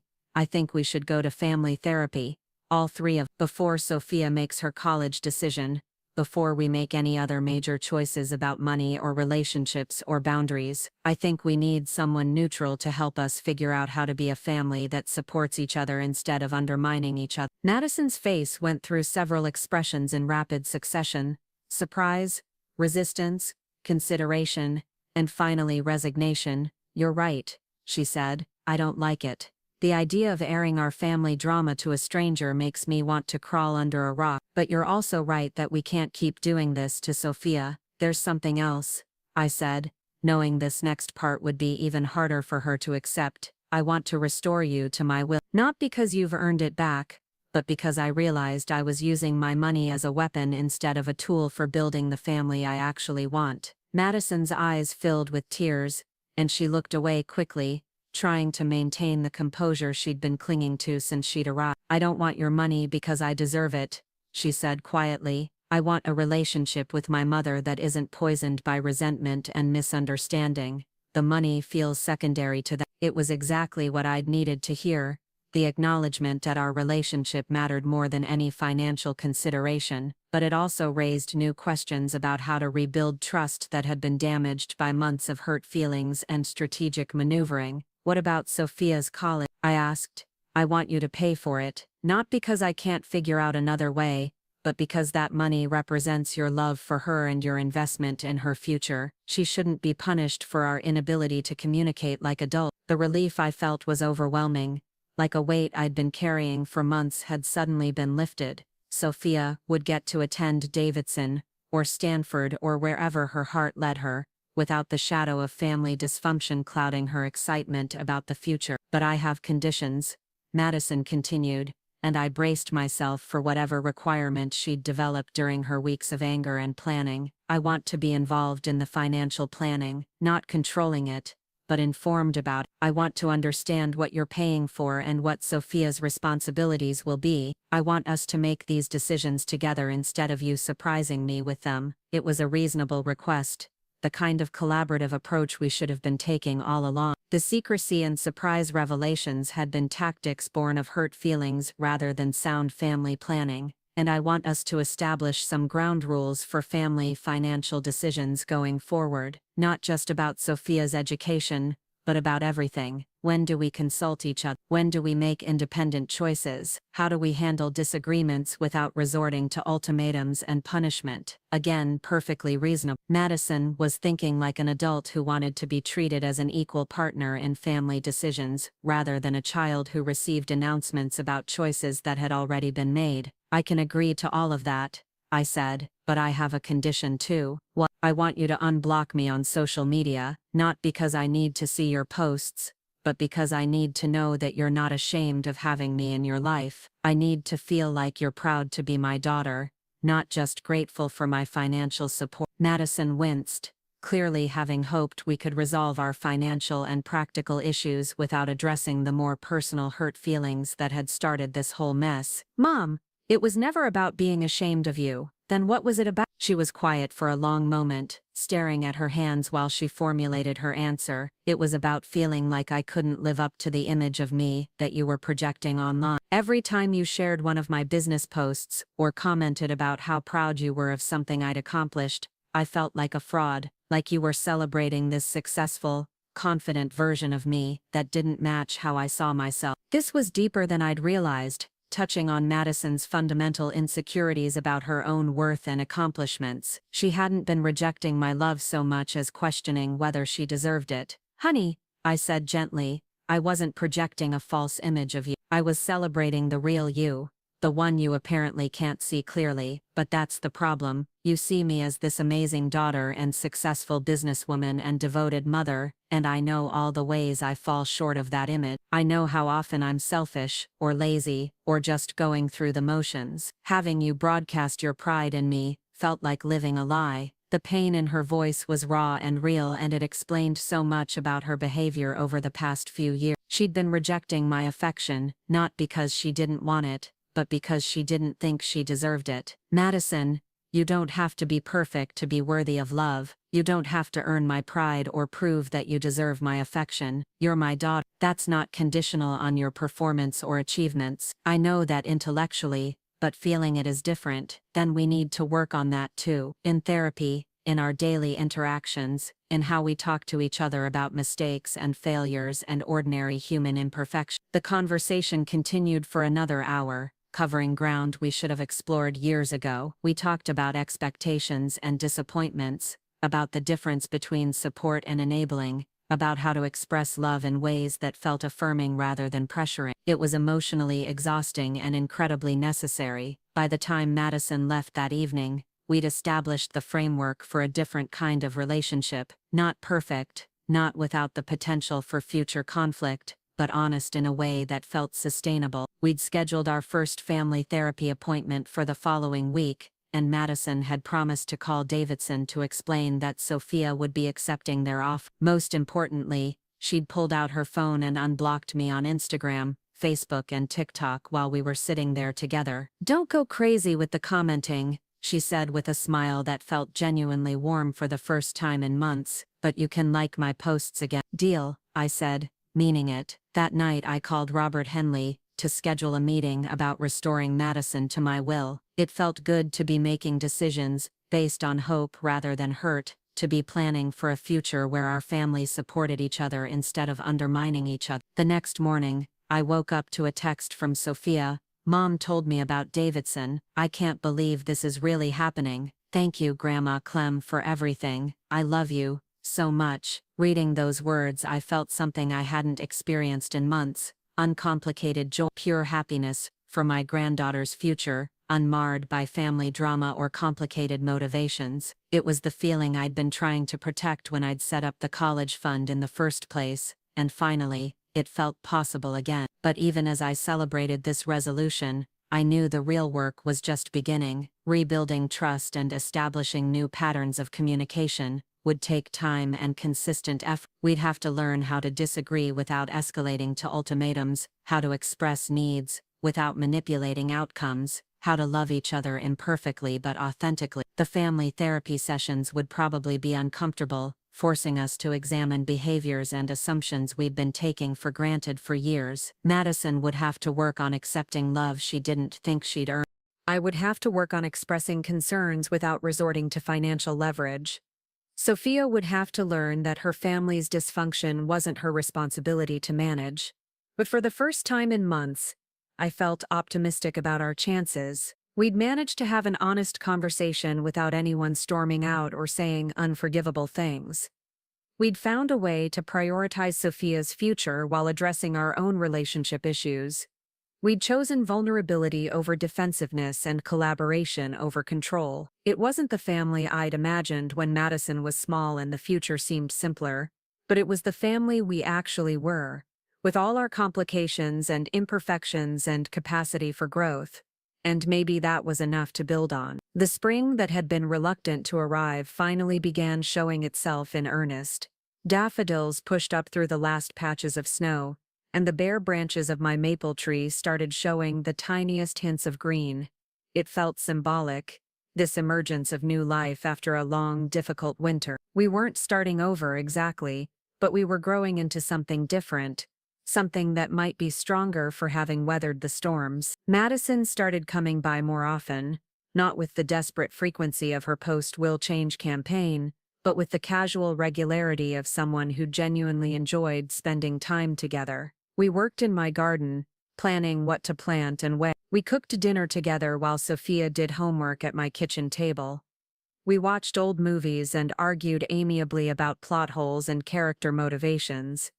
It was ordinary and precious, the kind of low-key family time I'd been longing for, but hadn't known how to create. The difference was that it felt chosen rather than obligatory, organic rather than performed. Our first therapy session was as awkward as expected, with all three of us sitting stiffly in uncomfortable chairs while Dr. Martinez asked gentle questions about our family dynamic. But even that awkwardness felt productive, like we were finally naming things that had been hiding in plain sight for years. "What I'm hearing," Dr. Martinez said during our second session, "is that you all love each other very much, but you've lost trust in your ability to express that love in ways that feel good to receive." It was a simple observation that somehow cut to the heart of our problem. We'd been so focused on the specific incidents and hurt feelings that we'd lost sight of the underlying affection that had motivated all our clumsy attempts at connection. By the time Sophia's graduation approached in May, we'd established new rhythms and patterns that felt sustainable. Madison consulted me about major financial decisions affecting Sophia, but she also maintained her independence in areas that didn't require family input. I expressed my opinions and concerns without resorting to ultimatums or financial pressure. Sophia focused on her own goals and interests without feeling responsible for managing our relationship. The night before Sophia's graduation, I sat in my backyard with a glass of wine, watching the sunset paint my garden in soft gold light. Madison and Sophia were inside, arguing good-naturedly about what shoes went best with Sophia's graduation dress. It was the kind of normal family moment I'd feared we might never have again. My phone buzzed with a text from Madison.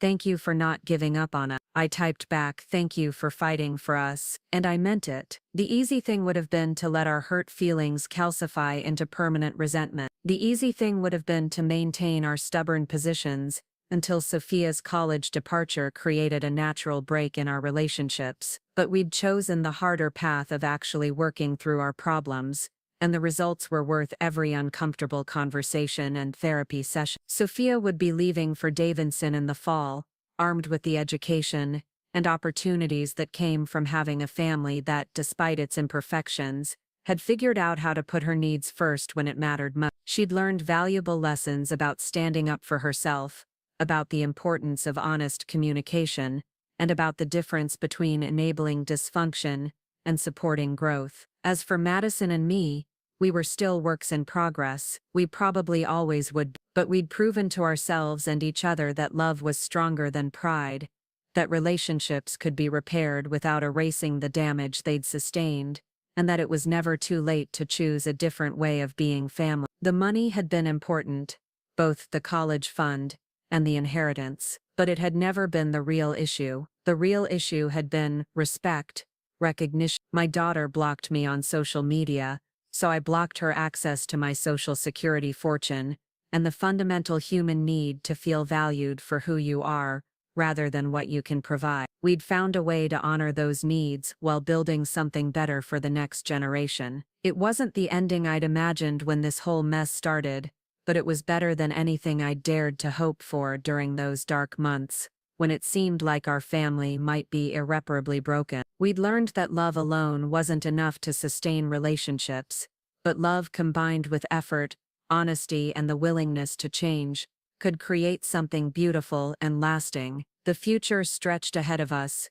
full of possibilities we were finally ready to explore together. 2 years later, I stood in the kitchen of my same house, but everything felt different. The morning light streamed through windows I'd finally replaced, casting warm rectangles across countertops that no longer felt like a stage for family drama. Madison was due to arrive any minute with coffee and the latest photos from Sophia's sophomore year at Davidson, and for the first time in years I was looking forward to the visit without any underlying tension or unspoken agendas. The transformation hadn't been instant or dramatic. There was no single moment when everything clicked into place and our family dysfunction magically resolved itself. Instead, it had been a gradual process of learning to trust each other again, of building new habits that served us better than the old patterns we'd been trapped in. Therapy had helped, but mostly it had been the daily choice to show up for each other authentically, even when it was uncomfortable. Madison had changed her business model about 6 months after our reconciliation.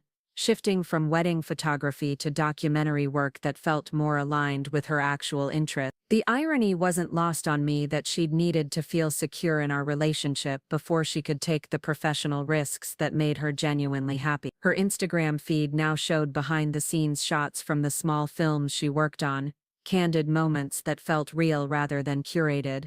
And yes, occasionally photos of family dinners where I appeared without her feeling embarrassed about it. The doorbell rang, interrupting my thoughts, and I opened it to find Madison holding a bakery box and wearing the kind of genuine smile that had become common again, but still made my heart lift every time I saw it. "I brought those almond croissants you like," she said, kissing my cheek in greeting.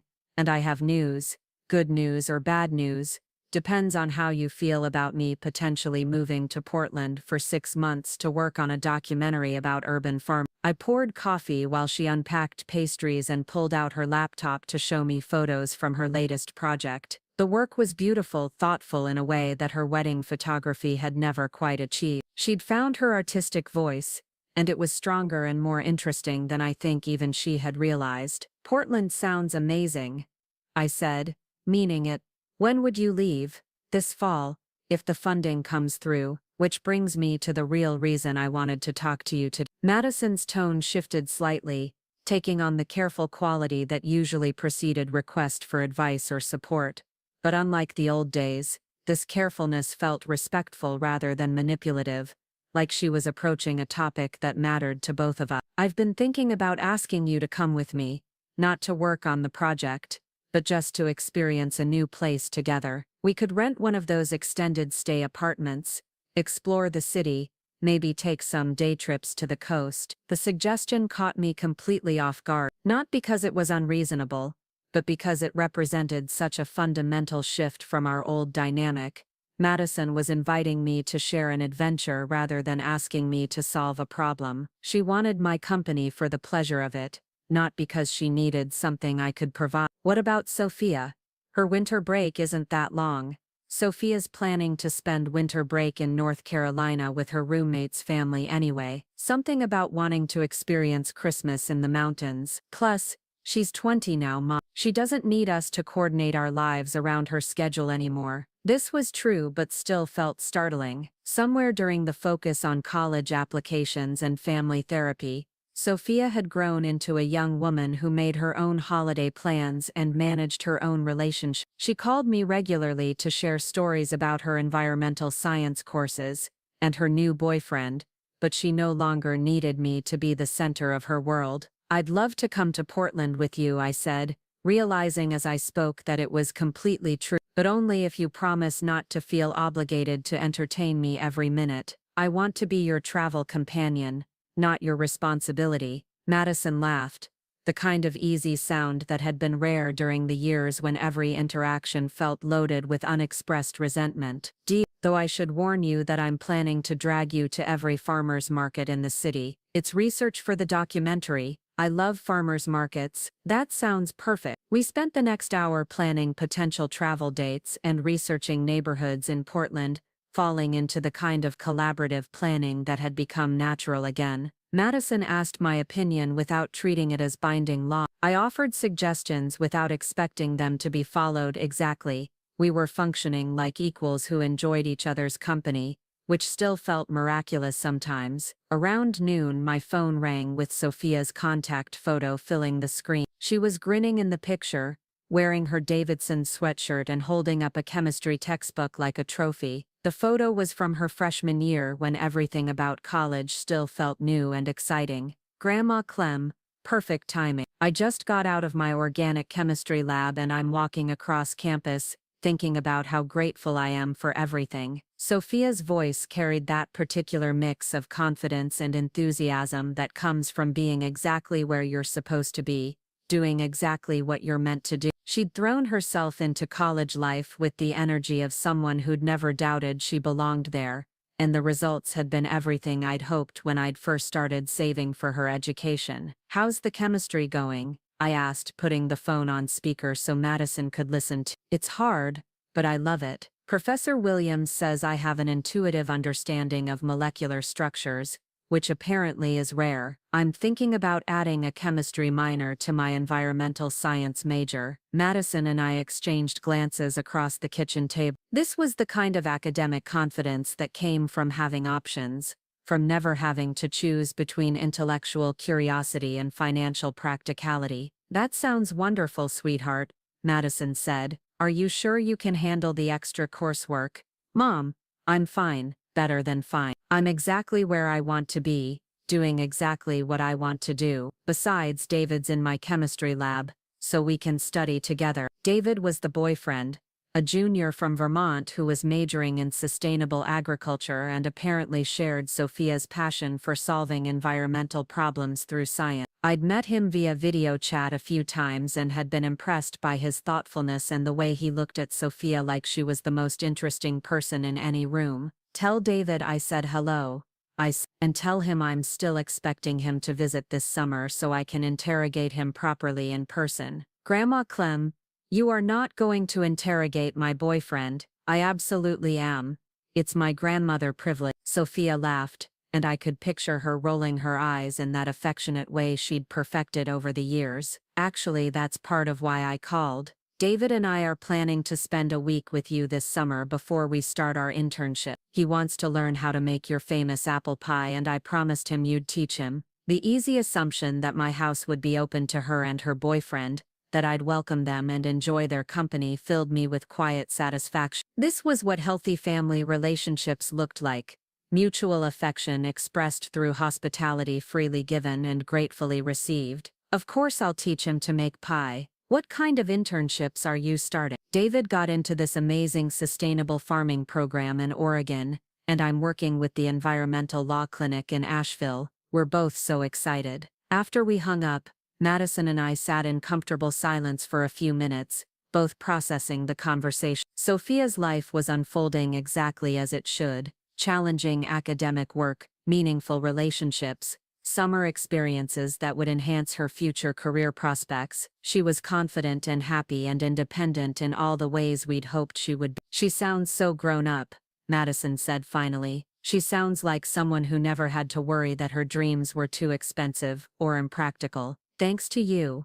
Thanks to us, I corrected. We figured out how to put her first when it mattered. Madison nodded, and I could see her working through emotions that were probably similar to my own: pride in Sophia's accomplishments, gratitude for the financial security that had made them possible, and maybe a little sadness that this phase of active parenting was essentially over. Sophia would always be our daughter and granddaughter, but she no longer needed us to manage her life or solve her problems. Can I ask you something? Madison said.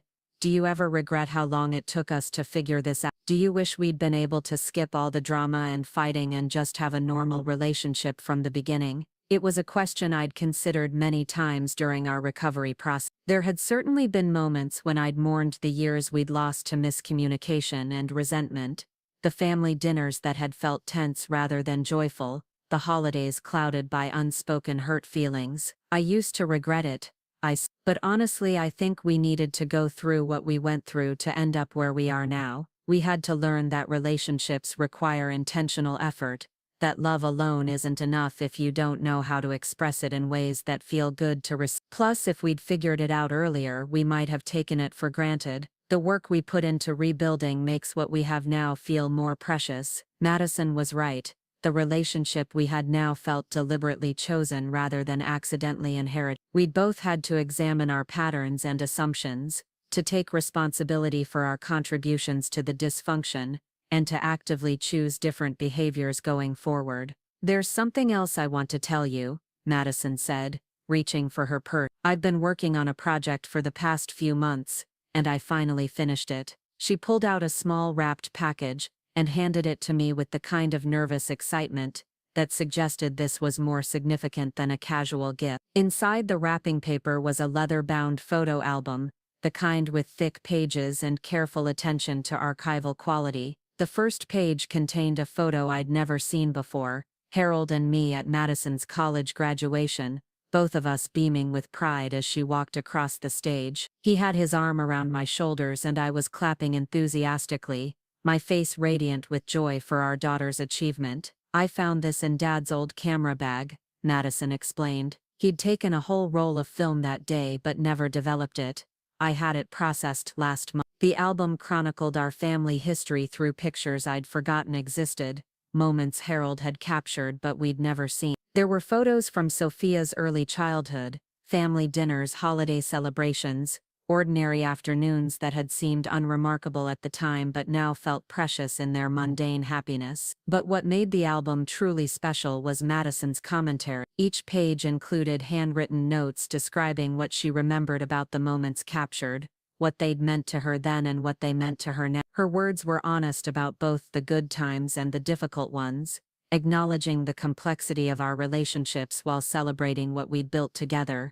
"This is beautiful," I said, turning pages slowly and reading her reflections. "Thank you. I wanted you to know that I remember the good times too, not just the fights and misunderstandings, but all the ways you've shown up for our family over the years, all the ways you've loved us, even when we didn't make it easy." The album ended with recent photos, Sophia's graduation from high school, family dinners from the past year, candid shots from our renewed relationship. The final page contained a letter Madison had written but never given me, expressing thoughts she'd apparently needed to work through before she could share them. "Mom," the letter began, "I've been trying to figure out how to apologize for years of taking you for granted, but I keep realizing that apologies aren't enough. What you need from me isn't regret about the past, but different behavior in the future. So instead of just saying sorry, I want to promise you some things. I promise to see you as a whole person with interests and opinions that matter, not just as my mother whose function is to support my choices. I promise to express gratitude for your generosity without waiting until I need something from you. I promise to include you in my life because I value your presence, not because family obligation requires. I promise to trust that your love for me isn't conditional on my performance, and to stop rejecting affection because I don't think I've earned it. Most importantly, I promise to keep working on being the daughter you deserve, not because I want back in your will, but because our relationship is worth the effort it takes to sustain it. I love you, Mom. Thank you for not giving up on us." By the time I finished reading, both Madison and I were crying, but it was the good kind of crying that comes from feeling deeply understood and appreciated. The letter captured everything I'd been trying to communicate during our difficult months, all the needs I'd struggled to articulate without sounding demanding or manipulative. "I love you too," I said, closing the album and reaching across the table to squeeze her hand. "And I'm so proud of the woman you've become, not just in the past 2 years but throughout your whole life. You've always been enough, Madison. I just needed you to believe it too." We sat together in my kitchen, holding hands across the table and letting the weight of everything we'd been through settle into something that felt like peace. Outside, spring was asserting itself with the kind of determined cheerfulness that made winter seem like a distant memory. My garden was full of new growth, plants that had survived the cold months and emerged stronger for the experience. Later that afternoon, Madison helped me plant the flower beds we'd planned together, working in comfortable companionship while we discussed logistics for the Portland trip and speculated about Sophia's summer internship. It was ordinary family time, the kind I'd learned not to take for granted after nearly losing it entirely. That evening, after Madison had gone home and I was cleaning up the dinner dishes, I found myself thinking about the question she'd asked earlier about regret. The truth was, I didn't regret the difficult period we'd navigated together. It had taught us things about ourselves and each other that we might never have learned otherwise. I'd learned that love without respect is ultimately unsustainable, that generosity without appreciation becomes resentment, and that family relationships require the same intentional effort as any other kind of meaningful connection. Madison had learned that she was worthy of love without having to earn it through performance, that accepting help could be an act of wisdom rather than weakness, and that vulnerability was often the price of genuine intimacy. Most importantly, we'd both learned that it's never too late to choose a different way of being family, to examine patterns that aren't serving anyone and replace them with something healthier. We'd proven to ourselves that relationships could be repaired without erasing their history, that love could be stronger than pride when people were willing to do the work. The money had played its role in our story, both as weapon and gift, as symbol of control and expression of love. But ultimately, the financial considerations had been secondary to the deeper issues of respect, recognition, and the fundamental human need to feel valued. We'd found a way to honor those needs while building something sustainable for the future. Sophia would graduate from Davidson in 2 years with opportunities and connections that would serve her well throughout her career. She'd learned valuable lessons about standing up for herself, about the importance of honest communication, and about the difference between enabling dysfunction and supporting growth. Most importantly, she'd seen that families could work through serious problems without destroying each other in the process. As I turned off the kitchen lights and headed upstairs, my phone buzzed with a text from Madison. "Thank you for today. Thank you for everything. Love you." I typed back, "Love you too. Sweet dreams." It was a simple exchange, the kind that happened between us regularly now, but it still made me smile. This easy expression of affection that had once felt so fraught and complicated. We'd found our way back to each other, not by ignoring the problems that had divided us, but by facing them directly and choosing something better. The house settled around me as I prepared for bed, filled with the comfortable quiet that comes from days well spent and relationships well tended. Tomorrow would bring new challenges and opportunities, but tonight I felt complete in a way that had eluded me for years. I had my daughter back, not as a performer trying to earn my approval, but as a genuine partner in the ongoing project of being family. My granddaughter was thriving at college, pursuing her dreams without artificial limitations or family drama clouding her horizons. My inheritance would eventually go to people who valued the relationships behind the money, rather than just the financial security itself. My social media feeds were full of authentic moments rather than carefully curated performances. It wasn't the story I'd expected to tell when I'd first discovered I was blocked from Madison's digital life. I'd thought this would be a tale of punishment and vindication,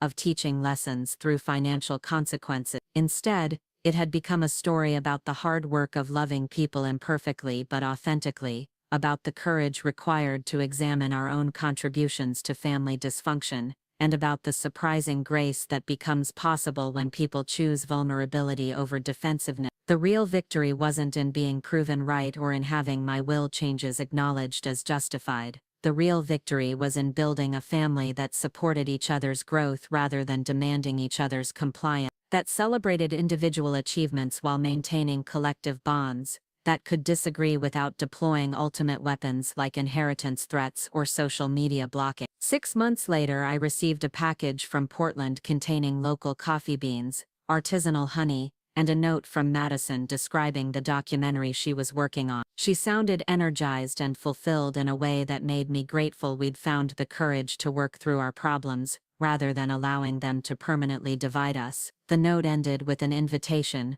"The project wraps up in December, and I want to celebrate by hosting Christmas here. David's family is flying out from Vermont, and Sophia's bringing her roommate. It'll be chaotic and wonderful, and nothing like our traditional celebrations, but I think that's exactly what we need. Say yes." I called her immediately to say yes, to tell her how proud I was of her work and to start planning what I might contribute to a Christmas celebration that would be different from anything we'd ever done before. It felt symbolic, this willingness to create new traditions, rather than clinging to old patterns that had outlived their usefulness. As I hung up the phone, I realized that was what redemption looked like, not the restoration of old dynamics, but the creation of something entirely new. We'd moved beyond forgiveness into genuine transformation, beyond repairing what was broken into building something stronger in its place. The daughter who had once blocked me on social media now sent me daily photos from her work on environmental justice documentary. The granddaughter whose college education had been threatened by family dysfunction